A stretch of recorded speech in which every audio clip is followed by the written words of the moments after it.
Réinventer l'éducation. Learning World, en association avec WISE, une initiative de Qatar Foundation. Les enfants issus de familles d'immigrés doivent souvent apprendre la langue du pays dans lequel ils vivent et être intégrés culturellement avant même de pouvoir être scolarisés. Jetons un œil à 3 projets qui visent à aider ces enfants en Thaïlande, en Espagne et au Kyrgyzstan.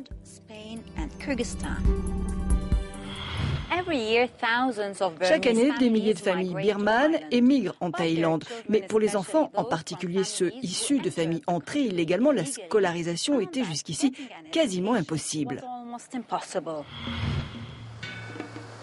Au lieu d'être à l'école, ces enfants birmans traînent sur un chantier de construction où travaillent leurs parents. La scène est malheureusement courante en Thaïlande. Il y aurait environ 2 millions d'immigrés birmans en Thaïlande. Ils ont fui leur pays dans l'espoir d'y trouver une vie meilleure. Mais en arrivant ici, la plupart n'ont pas réussi à scolariser leurs enfants. Les choses ont commencé à changer en 2005 lorsque la Fondation pour l'éducation et le développement a lancé un projet d'enseignement destiné aux enfants birmans.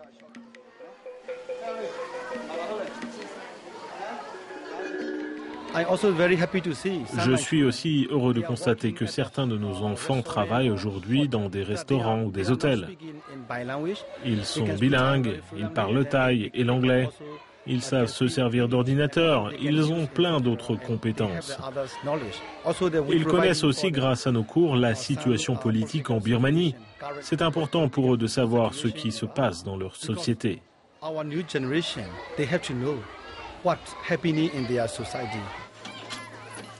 Les familles birmanes doivent débourser l'équivalent de 5 € par mois pour que leur enfant puisse assister aux cours.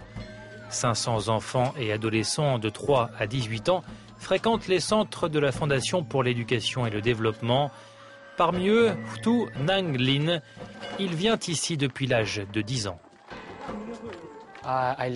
J'apprends le thaï, comme ça je vais pouvoir travailler en Thaïlande. Si j'y reste, je dois parler le thaï, donc j'apprends le thaï.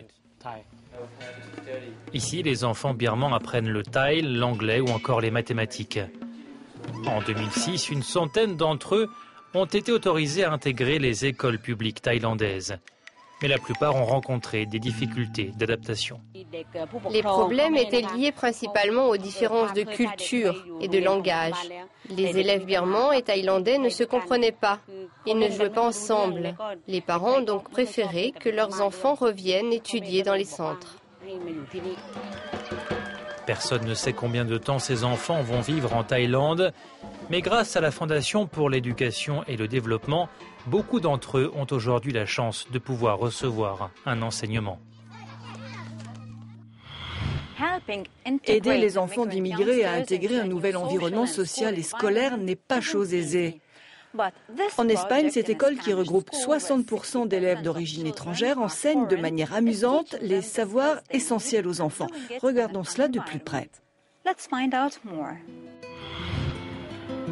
Chaque matin, 400 enfants franchissent ce grillage pour aller dans cette école. Ils vivent en Espagne, mais la plupart d'entre eux sont nés en Afrique, en Amérique latine ou en Asie. L'Espagne a connu au cours de la dernière décennie un changement démographique et cette école primaire située dans un quartier modeste près de Barcelone est devenue un exemple d'intégration. La classe de soutien scolaire est sans doute sa plus grande réalisation. L'idée née il y a 8 ans à l'intérieur de ces murs vise à intégrer rapidement les nouveaux arrivants en leur enseignant notamment le catalan. Les activités que nous proposons sont surtout orales et très ludiques, afin que les enfants se sentent plus à l'aise. Nous leur apprenons le vocabulaire essentiel de tous les jours, la nourriture, les animaux, les vêtements. Nous avons mis en place un jeu basé sur le commerce. L'acheteur et le vendeur ont une conversation. Ils échangent des produits et de l'argent. Des activités qui aident les enfants d'immigrés à prendre confiance en eux et à faire connaissance avec leurs nouveaux camarades de classe. L'expérience a permis de casser certains préjugés. Ainsi, les enseignants de l'école ont constaté que bien souvent les parents d'élèves d'étrangers étaient plus préoccupés par la scolarité de leurs enfants que les autres parents. S'ils ne font pas d'études aujourd'hui, leur vie plus tard sera plus dure. C'est pourquoi je veux qu'ils étudient. Ce que j'aime le plus dans cette école, c'est qu'on peut étudier les maths, l'anglais, les sciences, le catalan, le castillan. Pour qu'aucun enfant ne sorte du système scolaire, la direction de l'école accepte ceux qui ne disposent pas de permis de séjour légal. De plus, les nouveaux arrivants ont la possibilité d'intégrer l'établissement tout au long de l'année, y compris en dehors des périodes habituelles d'inscription. Les écoles ghetto sont fabriquées par ceux qui sont à l'extérieur, car ils ne savent pas ce qu'il y a à l'intérieur. Quand les enfants intègrent l'école, les différences raciales, ethniques, culturelles ou religieuses disparaissent. Les uniformes scolaires, eux, s'harmonisent. Malgré ce succès, de nombreux établissements privés évitent d'intégrer des élèves issus de familles étrangères sous couvert d'un processus de sélection. Beaucoup reste donc à faire en Espagne pour que ces enfants ne soient pas marginalisés.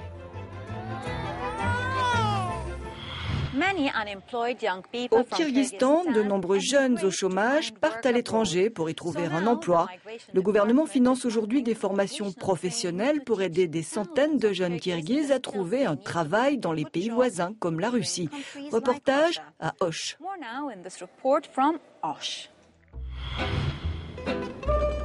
Le Kirghizstan est un pays montagneux de l'Asie centrale. Les salaires y sont très bas et les conditions de vie difficiles. Le secteur industriel qui s'est effondré après l'ère soviétique est toujours à la recherche d'un nouveau souffle. Depuis les années 90, des milliers de jeunes sans emploi tentent régulièrement d'émigrer. À l'école numéro 16 de Osh, dans le sud-ouest, il y existe même des classes destinées aux candidats à l'émigration. Jazgoul Tashikulova a 25 ans. Elle est sans emploi et suit une formation couture de 3 mois. J'avais une vieille machine à coudre. C'était celle de ma mère.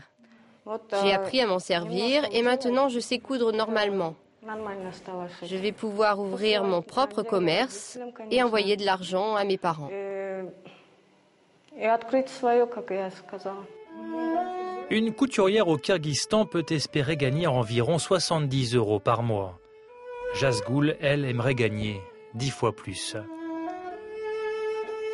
Sur les 900 étudiants de l'école, plus de la moitié se préparent à quitter le pays. Ils suivent des cours pour acquérir des connaissances fondamentales en mécanique, soudage ou maçonnerie.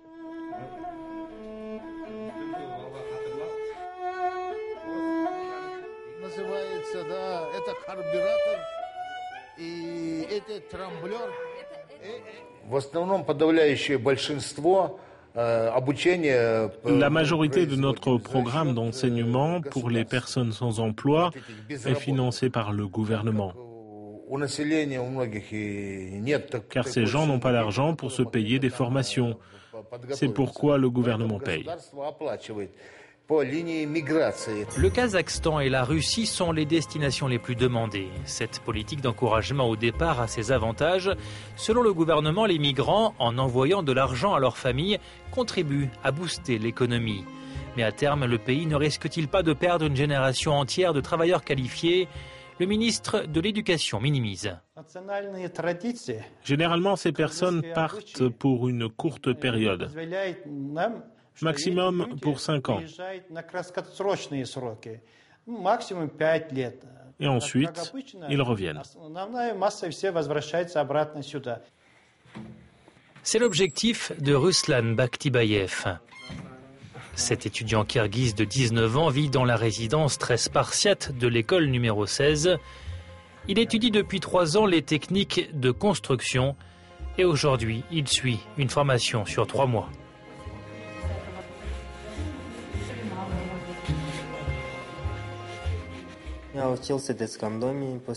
Après l'orphelinat, je suis allé au lycée.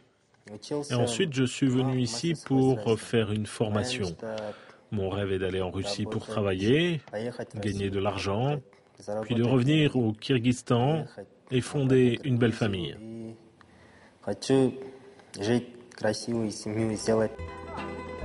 5 millions de personnes vivent au Kirghizstan. Officiellement, 30 000 personnes ont quitté le pays l'an passé, mais le gouvernement reconnaît que le nombre de Kirghizes qui recherchent illégalement un emploi, juste en Russie, pourrait être 3 fois plus important.